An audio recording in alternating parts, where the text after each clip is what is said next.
So good afternoon and welcome to this post-summit briefing and EPC update, our regular look at key developments in and around the European Union. My name is Jacki Davis. I'm a senior advisor to the European Policy Centre, and with me this week, as always, are Fabian Zuleeg, Chief Executive and Chief Economist of the EPC, and Janis Emmanouilidis, Deputy Chief Executive and Director of Studies. Today, we're going to be discussing the outcome of yesterday's EU summit discussions on Ukraine, the energy crisis in the economy, relations with the US, security and defense, and we'll also touch on the fallout from the Qatar scandal in the European Parliament and assess where we are after a year of turmoil across Europe and the globe. As always, totally interactive discussion. I'll have some questions for Janis and Fabian. If you have a question, you can either click on the raised hands button and I'll ask you to open your mic when the time comes, or use the Q&A box, please, and keep your questions as brief as possible. So let's just start with a snapshot of what was discussed at the summit.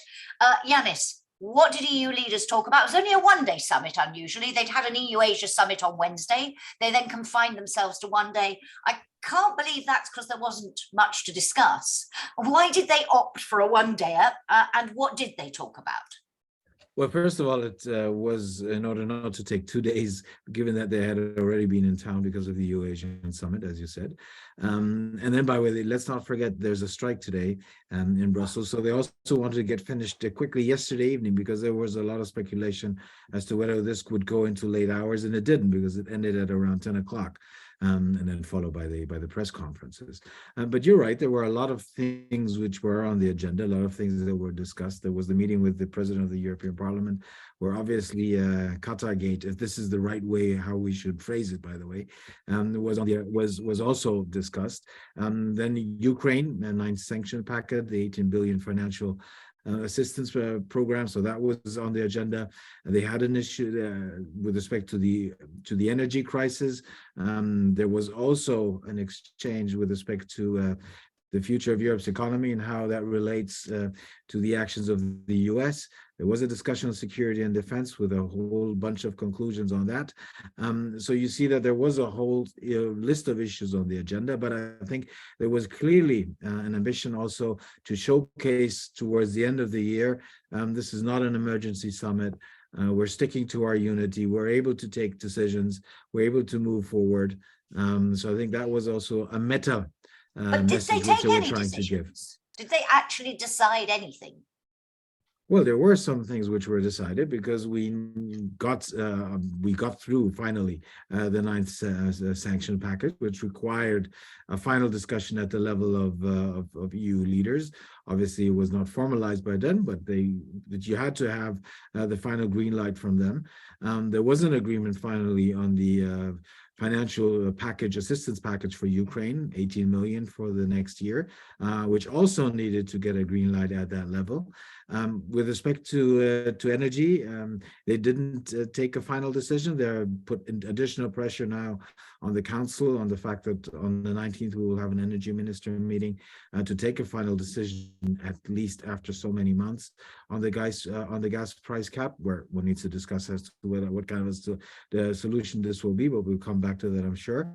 And there are, if you look into the council conclusions, a number of points related to security and defense. Now, on all these issues, you can say, did they go far enough?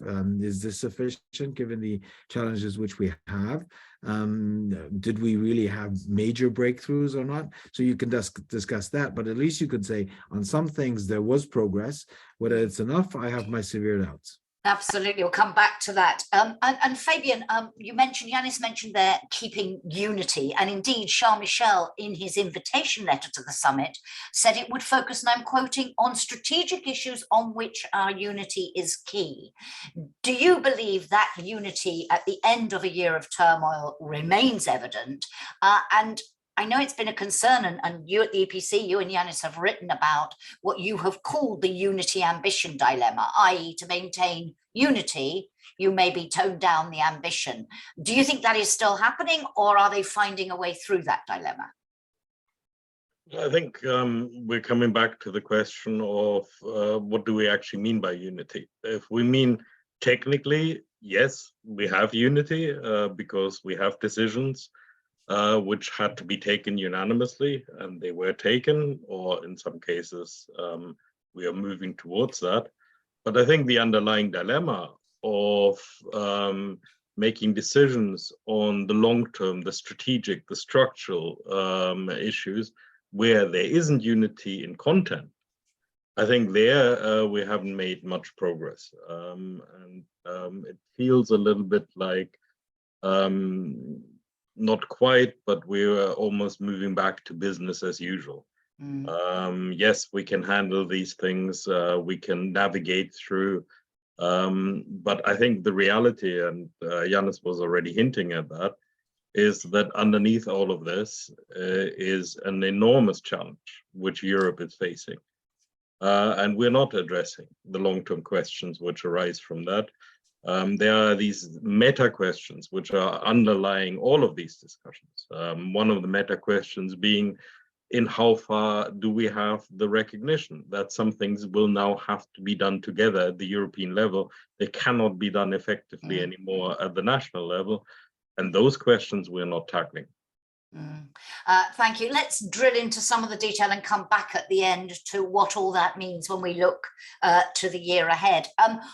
You mentioned, Janis, the package for Ukraine, the 18 billion aid package. We saw Hungary holding up the whole of the EU, holding them to ransom, if you like, because of the argument over whether Hungary would see some of its funding suspended because of rule of law issues. Hungary then backed down. It'd be interesting to get your assessment of how the EU played that and how they got Viktor Orban to back down. And then Poland, which had raised objections earlier, linking this to corporate tax rates, then had backed down, suddenly raised objections again. As I understand it, those objections were overcome at the summit yesterday. How did they resolve the issue? And what do we make of these, I'm going to use the word games, that are being played by Hungary and Poland? You're muted, Janis. Yeah, sorry for that. I think the first thing is that there are a lot of games which are being played. We see that there are numerous different kind of veto coalitions or veto constellations which obstruct the ability of the EU to progress, given that you need unanimity on major issues. So yes, there is this game which is being played, and it's not a new game, and we've seen it happening for a long time and in different areas. But I think with respect to Hungary, I think that Viktor Orban at some point went too far, and he created a situation where it was 26 versus 1.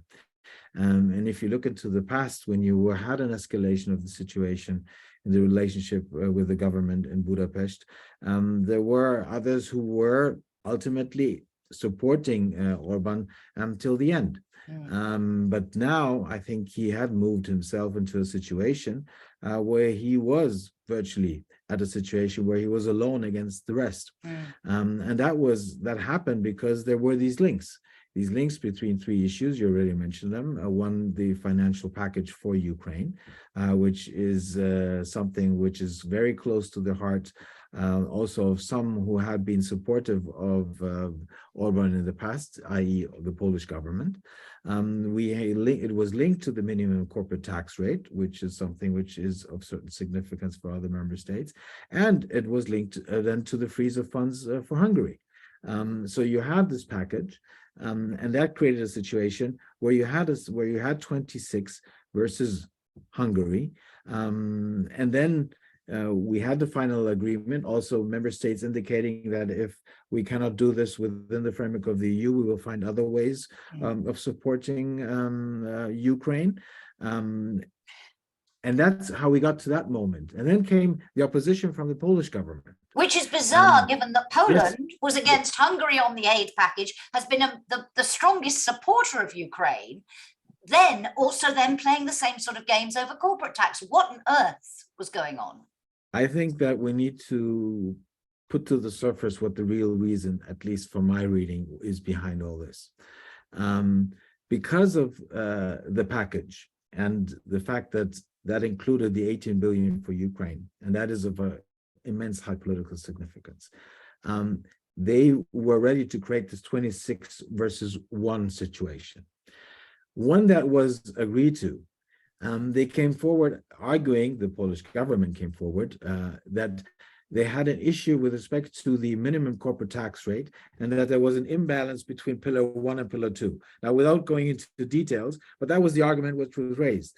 But I think actually the real concern was to showcase that, okay, we agreed to this 26 versus 1 package situation, but let's be aware that if this is being done in future, where potentially Poland will find itself in a situation where it is being pushed into the corners, we are aware that, and we will be also telling this to you now, that we will not accept Did they get anything in blackmail. And by the way, don't forget, Mazowiecki, when going into the room of the European Council, was talking about blackmail situations. So I think it's the politics behind all this, which you need to have in mind in order to understand where we found ourselves now compared to months ago, where we were discussing how to deal with Hungary, and we were not able among the 26 to find an agreement. Now we did. Okay, but Fabian, I mean, the politics of it all, I mean, do we learn any lessons from this episode, both in terms of how the EU, this time they managed to face Orban down, and eventually the Poles also came into line. Do we draw any lessons from this? Has the EU found a way, finally, to deal with these rule of law issues that works? Or are we likely to see repeated attempts, let's use the blackmail word again, over the coming months and years? I think the question whether we are going to learn lessons from this is still an open one. I hope we would, but I'm not necessarily optimistic. I think in some way we should be grateful to Poland, because if we had just managed to overcome the opposition from Hungary, people would have just gone back to business as usual. They would have said, see, we can still do it, it works, it's not a problem. And the reality is that the underlying issue hasn't gone away, hasn't been addressed. What we are talking about is a dysfunctional voting system. And that dysfunctional voting system opens up the whole system to blackmail from an individual country. And we have had 2 countries now which have signaled very strongly that they're willing to use that mechanism. And that even within such an exceptional moment as this one, where there is a relatively strong consensus about the way forward, and still countries are playing these kind of games. And what it shows, and that's the lesson we should be learning, is that to overcome that selfishness, that individual country taboo, we have to change the voting system. We have to find a different way of making decisions. Now, that's the conclusion I'm not seeing being put forward very strongly, but I hope that should be the lesson we are learning. Thank you very much indeed. Janis, did you want to just come in on that point before we move on? I fully agree with what Fabian said. So just to add a couple of things. I think the important signal which is coming out of this, besides the fact that you have used the conditionality mechanism, or you're using it for the first time, so that is already creating precedents with respect to the future. It is also signaling that if individual member states governments, in this case, the government of Viktor Orban, if you go too far, if you push it too far, there's a limit. And when you reach that limit, don't be sure that we will not try to find solutions which will push you to the sides or make you pay. Because if there would not have been now an agreement, a lot of money potentially or will be lost for Hungary. So there is a strong political signal that, look, we understand that that member states have their national interests, but if you go too far, we can create these situations where it's 26 versus 1, and then potentially we will push you into the corner, and then you will not be able to find a way to get out of that. So this is a potential solution, as you say, when it really is 26-1, and when the one has something at stake, and in this case Hungary desperately needing that money for its economy. So it worked, but not necessarily, as Fabian's saying, will work every time. Actually, no. It was a particular constellation of factors. Let us move to the energy crisis, if we might. You indicated, Janis indicated when I asked for the headlines of what happened at the summit, Fabian, that there was no final decision. Energy ministers are meeting on Monday. The hope is that they will reach a decision on the gas price cap. Is that your expectation? And if so, how are they getting there? There's been a lot of arguments about what the thresholds are for triggering this and so on. Are they getting there? Do we think there will be a deal, and will it be enough? I think we certainly have moved towards a deal, but this is still a lot of detail to get through, a lot of rather delicate balances between the different countries' positions and where they want to go at the national level. So I think it's not a foregone conclusion, but we are moving in the direction. The question is whether what we are creating there is really what is needed at the moment. Are we at the right level of ambition, at the right level of intervention in such a situation as that? And there I would say we are still quite a long way away from that. What we are really doing here is trying to find a compromise on the coordination issue, that we have actually ended up with rather disparate individual member states doing their own thing situation. So we're trying to address that, but that we are really structurally working together and treating the European energy market as one, where we also have to look at very different mechanisms of solidarity across border. That's not happening. That's not happening. We'll come back on the broader economic situation, but another issue, again, related to Ukraine. Janis, there was a certainly a significant amount of the conclusions, 2 full pages on security and defence, and a stock taking on where we are in terms of deepening EU cooperation. How substantive was that discussion, and was any real progress made? Let me make just one addition to what Fabian was saying with respect to the energy issue and to the price cap. My expectation is, following what happened yesterday, but also listening carefully to what leaders were saying when they went into the European Council, when they left at the European Council, also in the press conferences, my impressions is that we will get to a compromise, that there is a chance that you actually might have a compromise even next week with energy ministers.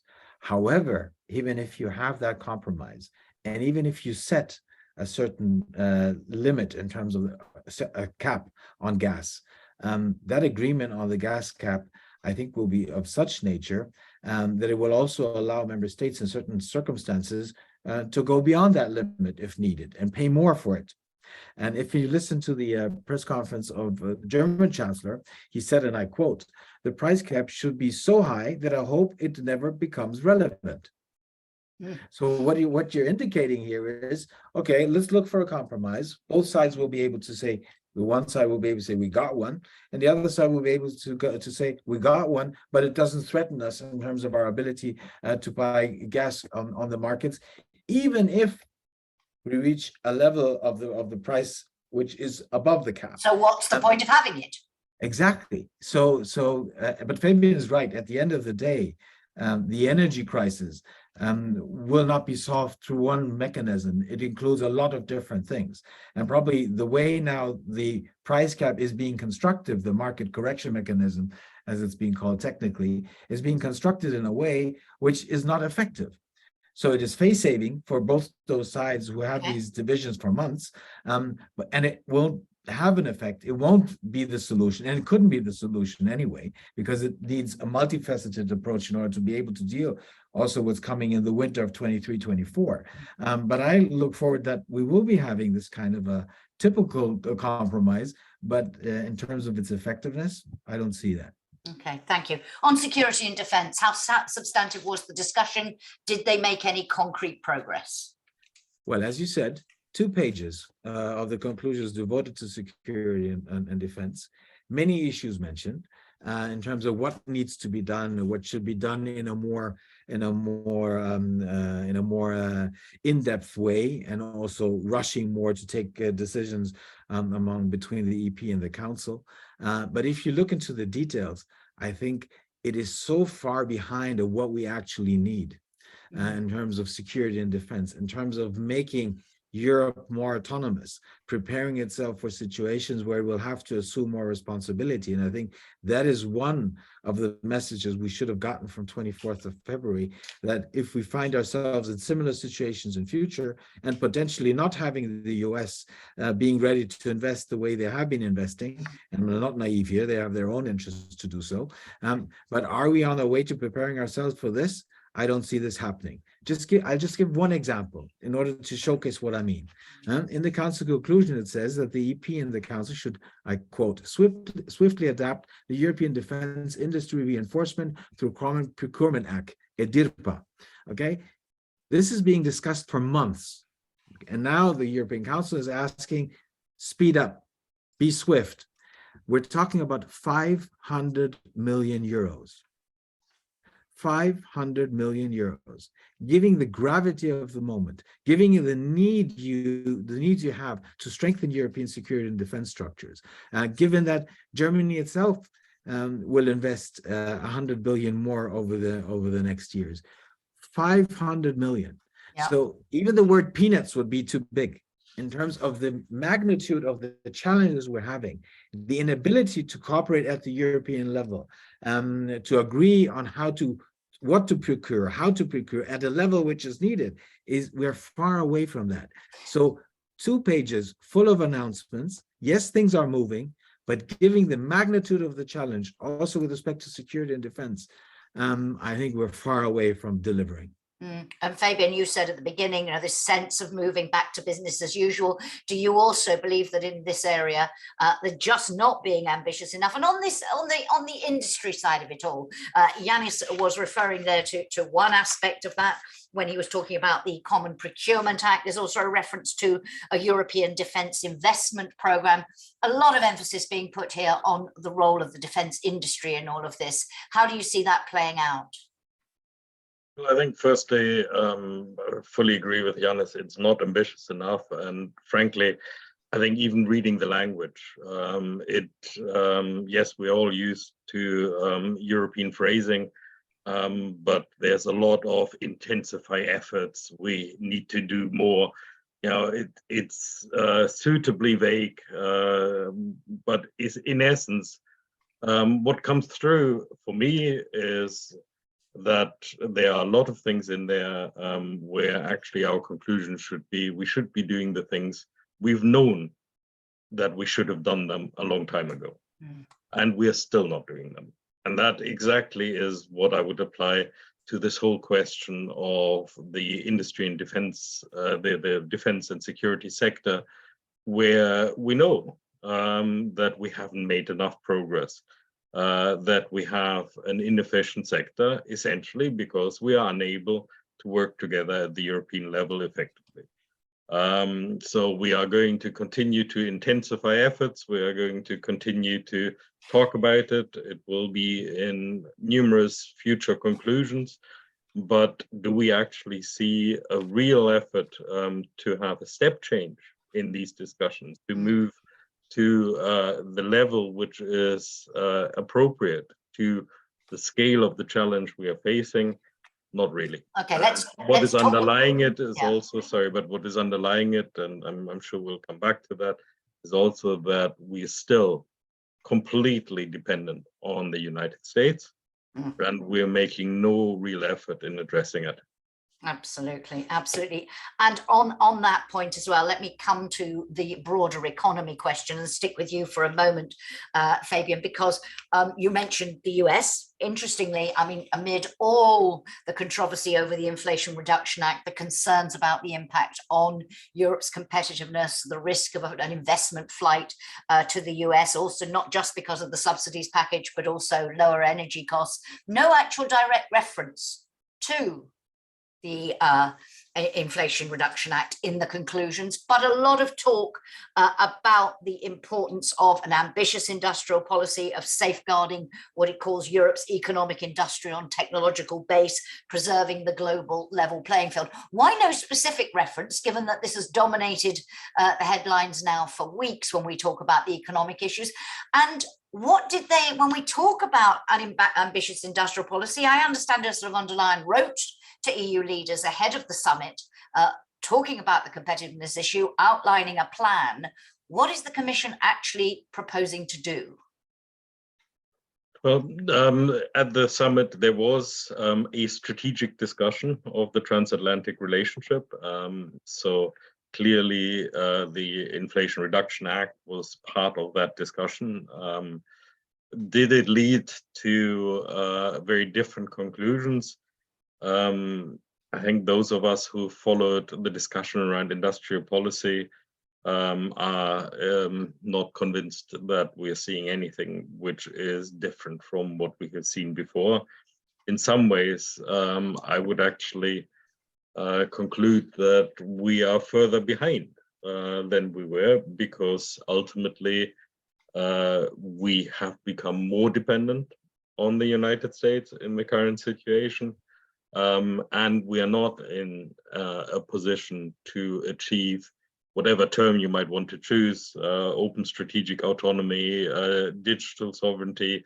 All of these are, of course, linked. I think what we are seeing here is essentially, and I'm being rather harsh now, but it's essentially wishful thinking.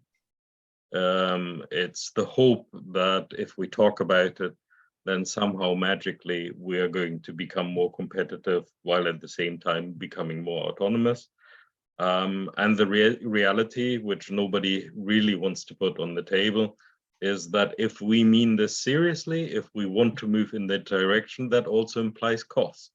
And then we have to have a discussion of who's going to bear that cost, how are we going to deal with that, when we can't simply say we're going to put that cost on industry, because industry is already at a competitive disadvantage. The energy cost is an enormous differential now to the US. So we have to have a discussion about making painful choices. And rather having that discussion, it gets batted back to the Commission. But the Commission is not going to be able to produce a magical outcome. If we wanted to be serious about this, then we would be talking about an industrial policy at the European level, which has teeth, which has money, which actually takes a lot of the things which are happening at the national level and puts them together at the European level. But that cuts across an enormous amount of vested interest. So it's not going to happen. So whatever the Commission comes forward, and I'm quoting now from the Council conclusions, the Commission to come forward with proposals by the end of January, quotes, with a view to mobilising all relevant national and EU tools, as well as to improving framework conditions for investment. But then it rather goes downhill in ambition terms, including through streamlined administrative procedures. You're not expecting anything major out of that. Stay with you, Fabian, and then I'll come to you, Janis, I promise. I mean, I think, and I don't want to be unfair here to the Commission, I'm sure there will be some measures there which are useful, which also are moving us in the right direction. But the major challenge which we are facing at this moment in time is of a very different scale. And the question is, how are we going to position ourselves to make sure that our industry remains competitive in this kind of situation? It's not going to be done by streamlined administrative procedures. No, and I think the big question here is going to be, and that's the fundamental underlying question, and we've also written about this before, is how do you get the massive amount of investment into the transformations which we are facing, the technology transformation, the sustainability transformation, the transformation of our labor markets through demography, and the transformation towards economic security. These are the transformations. All of them require enormous amounts of money. And I'm not seeing anything which tells us how we are going to get there. Janis, we're trying to end the year on a more uplifting note, but we're not succeeding so far. Do you see any hope within this language, within the conclusions coming out of this discussion, that there is a greater sense now of the need, as Fabian was saying, to take this up to the European level and have something that is truly ambitious? And by the way, just as an aside, is it significant or not? Quite a lot was read into the fact that Ursula von der Leyen wrote to EU leaders. It is traditionally the preserve of the Council President, Charles Michel, to write an invitation letter to leaders, but not for the Commission to write to them ahead of the summit. Did that matter at all? Was there a bit of game playing going on? Just as an aside, but first your assessment of what is likely to be on the table. You're muted, my dear. Yes, sorry. With respect to the concrete question, well, first of all, we've seen over the past months that when it comes to cooperation or the lack thereof between the two sides of Rue de la Loi, unfortunately, this is another incidence where you see that the Commission and the Commission President is trying to play out that she or the Commission itself is in a stronger position. And it's also doing that against the President of the European Council. So there is a political game happening with respect to who is positioning himself or herself in these discussions. On the other hand, we know that there is a need to react and that there's a call to react in a certain way to the pressures we're now seeing because of the Inflation Reduction Act. And thus the Commission has outlined what key elements of a reaction could look like. And I think it made sense to do that before the European Council meeting and not to assume that there would be a decision taken today, but in order to see as to whether the direction is the right direction to move towards. And by the way, there will be an extraordinary European Council in February, which most people are talking about that obviously going to be dealing with migration. And yes, there's a strong push coming in that direction, but it's also an indication also towards, by the way, Washington, D.C., that look, we're looking into this. We're still considering of what we will be doing on our side, but let's try to find a compromise. But interestingly, can I just ask, Janis, I was surprised that there was no direct reference to the Inflation Reduction Act in these conclusions or to the activities of the US, etc. Why no reference to it? Because if you want to send a signal, don't you send a strong political signal at 27 through the conclusions that this is an issue of grave concern? Well, I think that there are a number of reasons for that.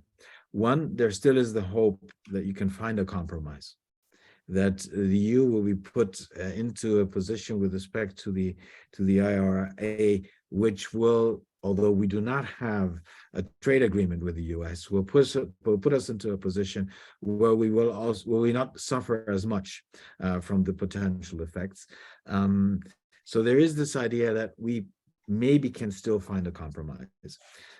Second, if you would have mentioned the US explicitly, you might have also created a reaction on the US side and also in the public debate, which you want to avoid because you know that could, if politics come into the play in DC, potentially undermine the chances for a compromise. So for now, so you don't want to showcase it at this present point in time of who this is directed towards. Okay. And third, and that's again politics, let's not forget there are also big differences among member states with respect to how to react to this, which relates to the transatlantic relationship, but it also relates to all the points which Fabian mentioned with respect to industrial policy or the future of industrial policy.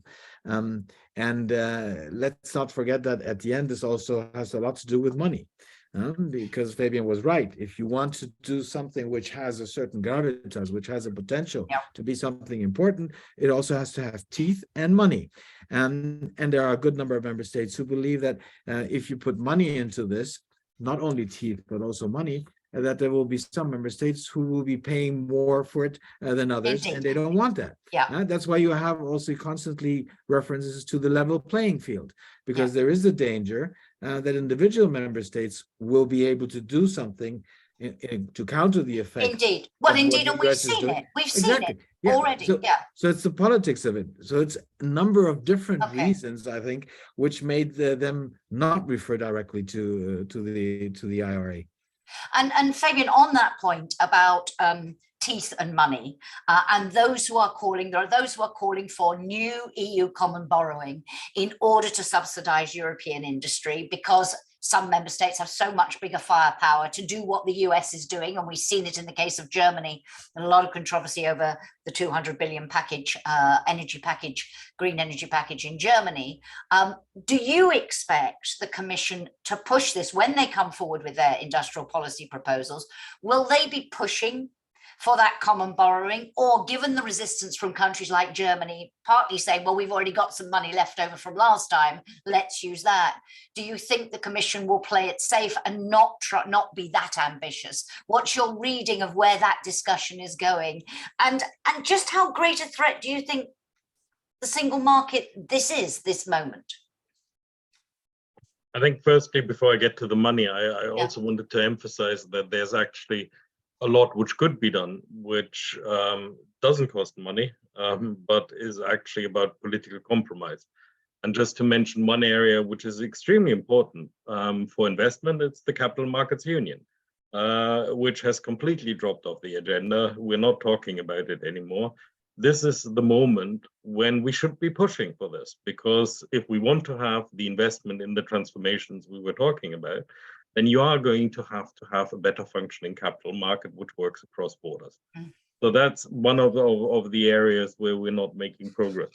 On subsidies, I think we have to recognize that the world has changed. And I think the IRA is a very good illustration of a world in which all countries, regardless of their political ideology, are acting differently than they have before. There's much more government intervention, there's much more strategy, there's much more geopolitics going into these areas. And that comes on top of countries like China, which have been doing strategic industrial policy at the international level for quite a long time. So we have to live with that reality. And I think in that context, just going back to trying to hold on to a system which no longer exists is not going to help Europe very much. We still have this hope of a global multilateral system, which is rules-based, which holds on to the basic rules of the game when it comes to trade and investment. That world is over. It doesn't exist anymore. So Europe will have to think very differently about these topics, and that also means thinking about it differently inside. But the big danger, and this is, I think, where we are going to end up, and I hope I'm wrong, but the big danger is that essentially what that then leads to is that we let each member state do whatever they want, and we have a little bit of tokenistic stuff at the European level, so that we can point at that and say, but we're also doing something at the European level. What we're not doing is to make that structural decision to say, this environment, this world we're living in now means we have to do this properly together. We have to set strategic goals together. We have to look at industry together, and then we also invest together. And that's really where we should be going. I'm sure there will be something at the European level. I'm sure the Commission will also propose something. There's the European Sovereign Fund, which is already in discussion. But again, we are talking about something which probably is going to be rather small, which is going to reuse money, which is already there, if it hasn't been used up. But it is certainly not the big investment instrument, which we have a more cosmetic tokenistic, trying to say to, and I think this is also very dangerous because it deepens the divisions within the European Union between those who have the ability and those who haven't. But exactly, if I could just follow up, and then I'd like to come on to Qatar with you, Janis. But it sounds to me, Fabian, as if we really are talking about potentially the unraveling of the single market, which relies on this level playing field, which relies on a common set of rules, not allowing every member state to simply do as it sees fit. And if you only do tokenistic things at EU level, and then you do allow this to happen at national level, I mean,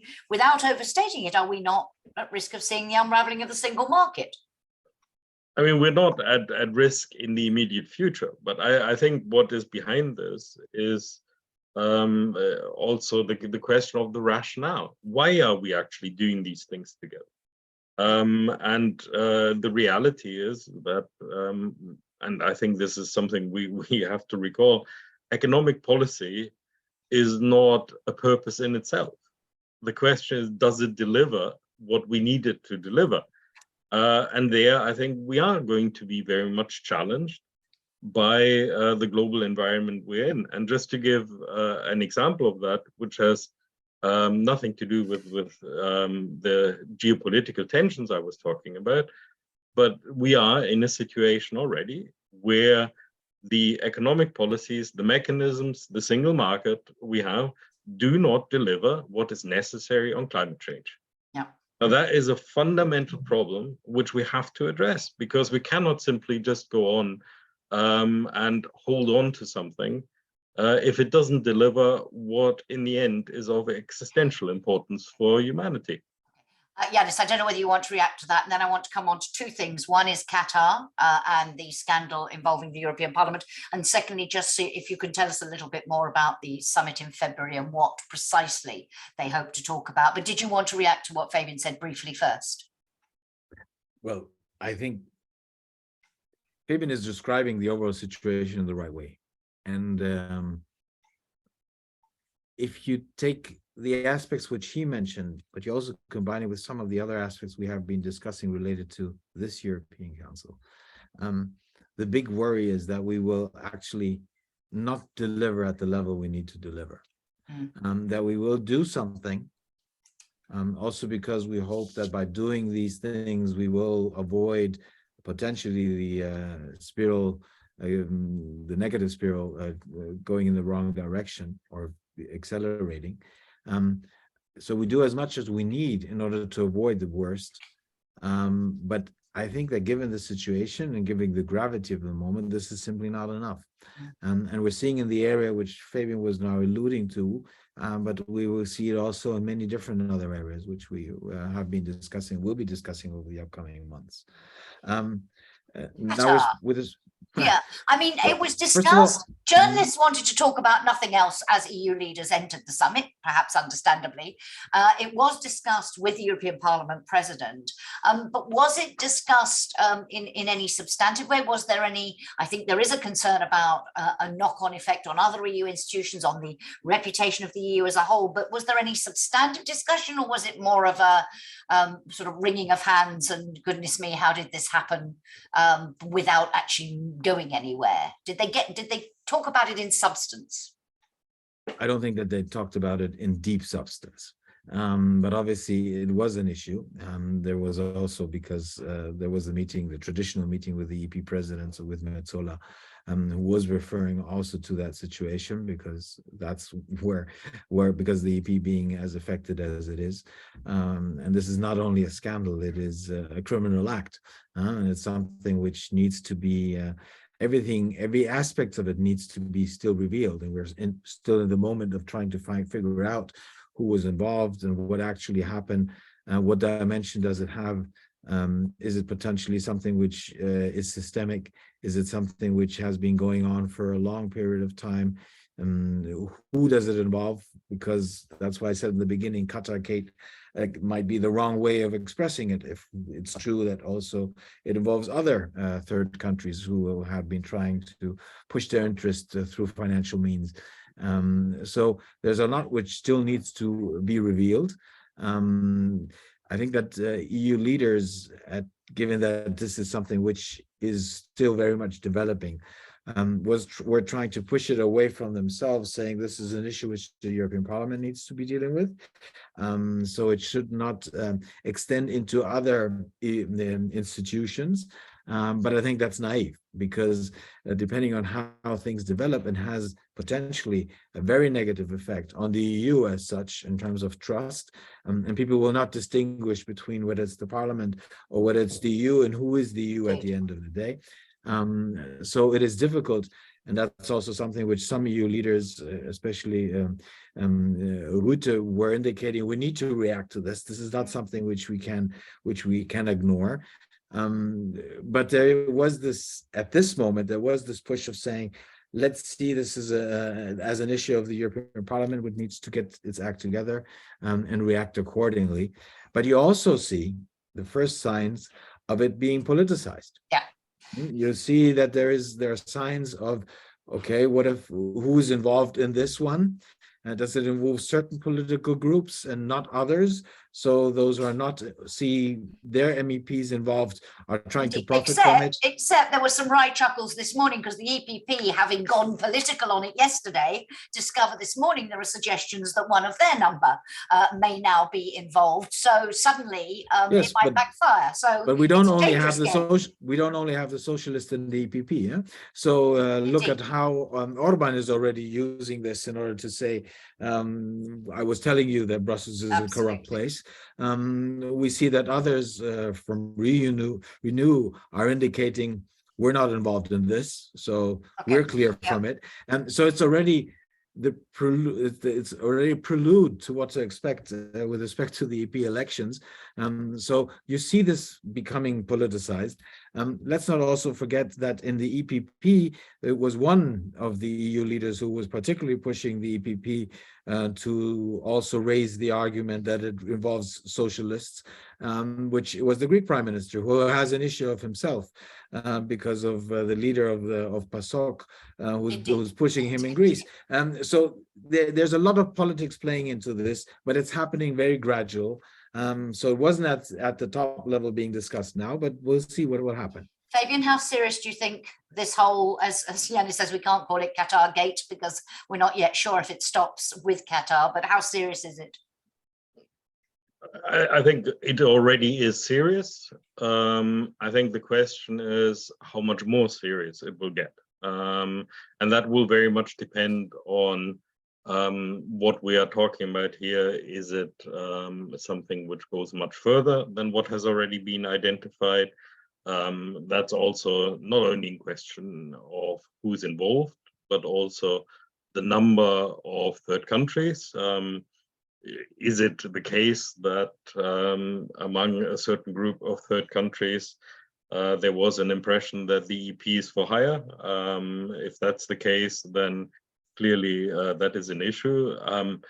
Are we going to see that companies are involved? Are we going to see that other institutions are involved? I mean, this could become something which is much bigger if it has also those broader implications.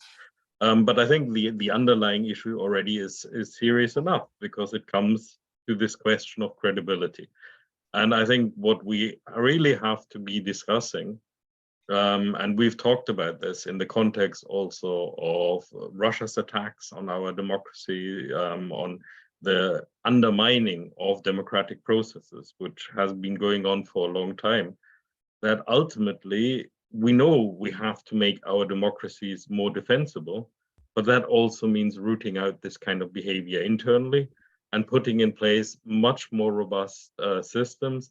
And this is something, and yes, we are now discussing a scandal involving the European Parliament, but I think when you're looking around also what happened during the pandemic, when we're looking at procurement, etc., in a number of different countries, I think we really have to have a very close look at how our democracies work and to make sure that our elected representatives, our civil servants accept that there has to be stronger controls, there has to be more transparency, there has to be better systems to ensure that this kind of thing cannot happen, or if it does happen, that it is found and that the consequences are severe. So, and indeed, I mean, it will fuel and is already being seized on by populists to fuel anti-EU sentiment. But as you say, this is very much also a national problem as much as a European one. I did want to just come back briefly before we look ahead to next year, Janis, to you mentioned at the beginning or earlier on about the special summit in February about migration. Why a special summit? And given that this is a dossier, the proposals for a new pact on asylum and migration stuck, log-jammed for some time, no signs of progress, why the decision now to take something up to the highest political level when it appears to be log-jam? What do we expect to come out of that summit, if anything? Well, first of all, it's far too early to make a prognosis of what to expect that will come out of it. But we've seen that there are a number of issues in a number of member states which are pushing the issue higher on the agenda. The numbers of people arriving at the shores of the EU, but also arriving within the individual EU member states, and some being more the country of arrivals than others. So you have the Austrians who are very much pushing and saying we need to discuss this issue. We have the Italians and the new Italian government, which is even proud of the fact and arguing that it is because of them that we will have the extraordinary summit in February, but also the Belgian government, the Dutch government. So there are a lot of governments, a good number of governments who were pushing to put the agenda of migration back on the agenda of the European Council, even have an extraordinary meeting, and not to discuss it, by the way, at this summit, because there is the strong awareness that if you start to discuss this, it will take time, and it's by no means certain that you will actually be able to deliver concrete results. Then there's also, by the way, the issue of Bulgaria and Romania and the accession of these countries to Schengen, which also has obviously a migration dimension. The question as to whether there's a need for a fence, which is a discussion which we had also in the past, and whether that should be financed through EU funds. So there's a number of reasons, I think, which led to the decision to have an extraordinary European Council meeting. But we'll see what it will deliver. And as we said earlier, they will also be probably adding other elements and other issues to the agenda, including how to react to the US, what we discussed earlier.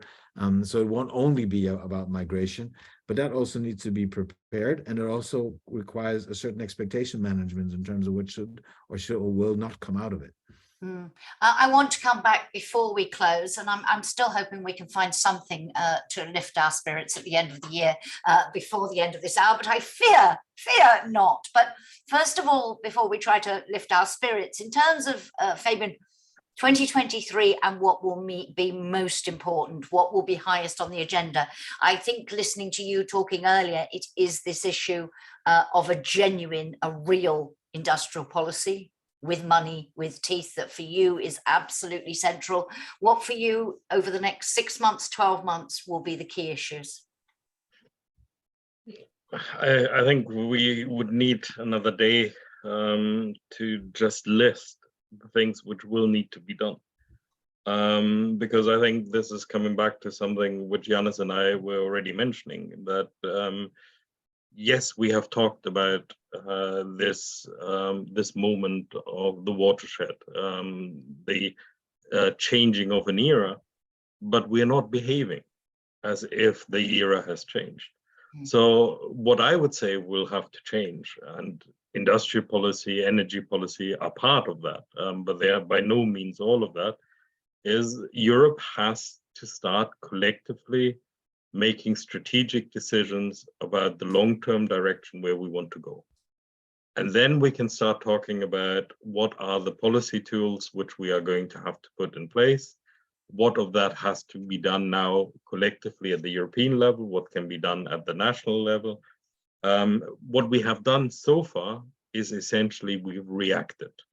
And if you want to have something positive, I think we have come a long way in that reaction during 2022, including the sanctions, including the temporary protection for Ukrainian refugees, including commitments in terms of defense and security, Sweden and Finland joining NATO, Denmark getting rid of the opt-out. I mean, there's a lot which has happened in the reaction to this war of aggression. But what hasn't happened is this very serious strategic discussion around where do we need to go as Europe, because if we get this wrong, then we will lose the ability to determine our own future. We will lose the ability to defend our values and our interests.